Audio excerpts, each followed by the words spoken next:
All right, man. Happy Halloween. We're getting ready to make a hole. Got our jigsaw with a metal cutting blade, which these things work just fabulous for cutting the sheet metal. All these guys I watch using grinders, Jesus, it's so much harder. I got my multi-step drill bit here. I'm gonna drill out the corners with that. And I've continued my lines from yesterday that didn't make it all the way. I just used a straight edge of a Sharpie here to mark it. Yeah, here goes.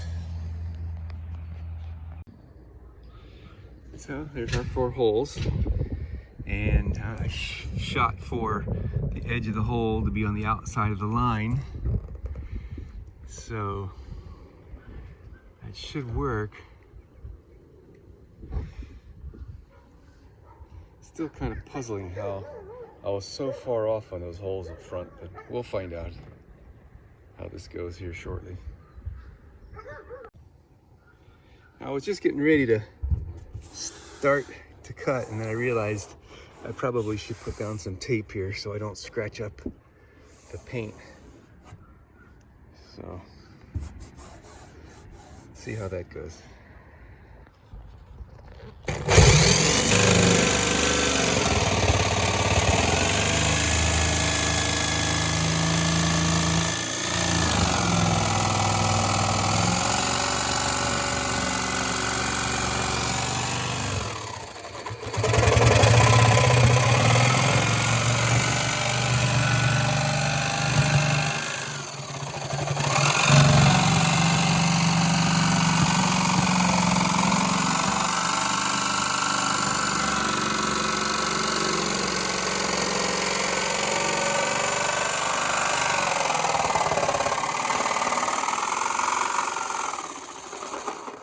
Piece of cake. Okay, so we got the ring to fit. It took a couple of extra trims because I erred on the safe side. There's a little extra piece I cut off here, and a little extra trim. I might come back here with a sander or something and take out some of the, actually it's very smooth, but it's got some wows in it, and it fits in there. We have a little bit of play front to back, but there's no play at all side to side. It's just in there, which I guess is, I don't know, I would like to have a little bit of, I guess that's good enough. But something has shown itself here that I'm not too happy with, so I'm gonna remedy it. This is very flimsy now, so walking on the roof after this is installed, you know, anytime I walk on this, it's going to be pushing on that, and that's not really structural, right? So what I'm going to do is, I've got this 1/2-inch plywood ceiling. I'm going to take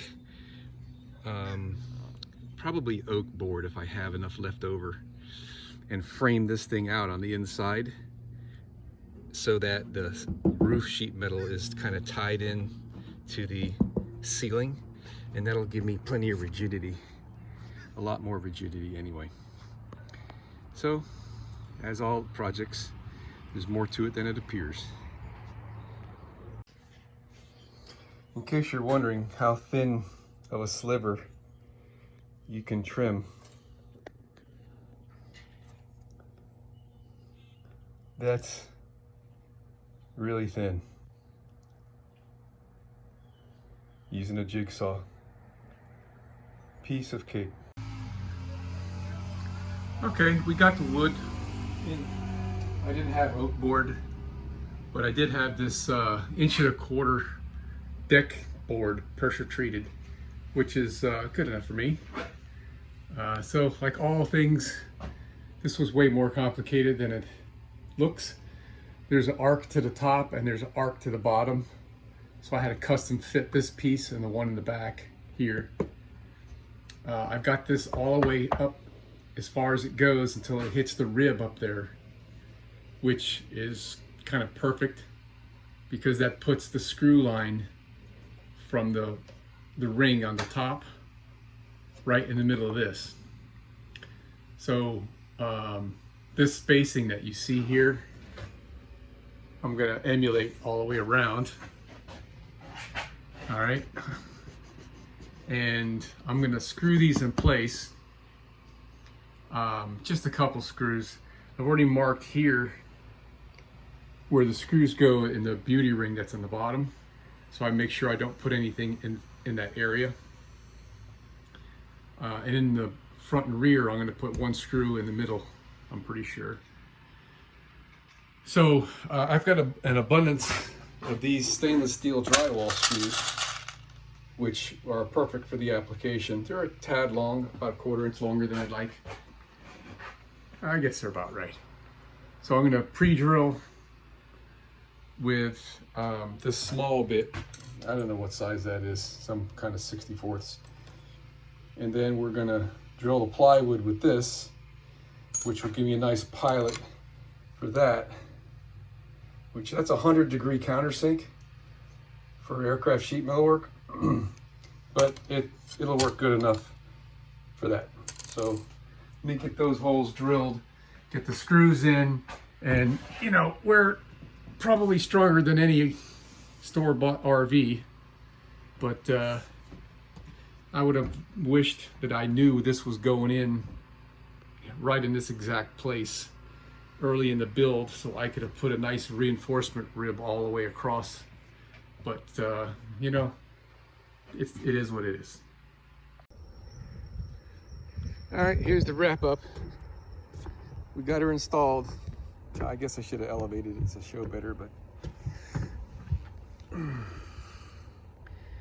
okay, man, I put Gorilla Construction adhesive, a bead of it on the flange, a healthy bead, all the way around the screw line, so all the screw holes are sealed.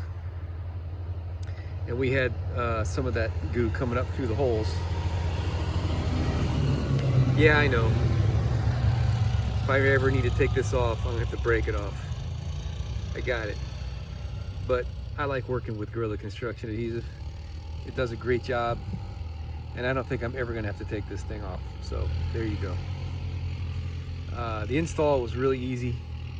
I put paint on the edge of the steel. Now that I got the extra bracing in there, it's more solid here than anywhere else on the roof, and I like that a lot. I can feel spring under my feet when I'm walking around here, but over there it's nice and solid. All right, let me show you the inside. All right, there's really nothing much to see here. It's a MaxxAir Fan.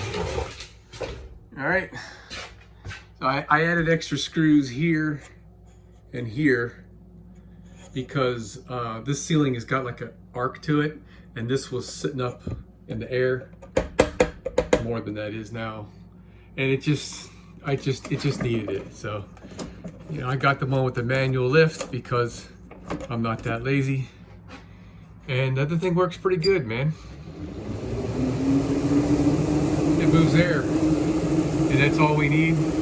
So when we're cooking, we can draw air out of the kitchen and help draw air out of the kitchen. I had already pulled the wires, or I had the wires rolled up over here since before we even put all the wood up and everything. So it was just a matter of me running the fish tape over there and pull the wires over and cut this on the table saw. It was real easy. So there you go, man. Got a MaxxAir Fan. It was not easy to make myself cut a hole in the roof of the bus, but it's in there and it looks great.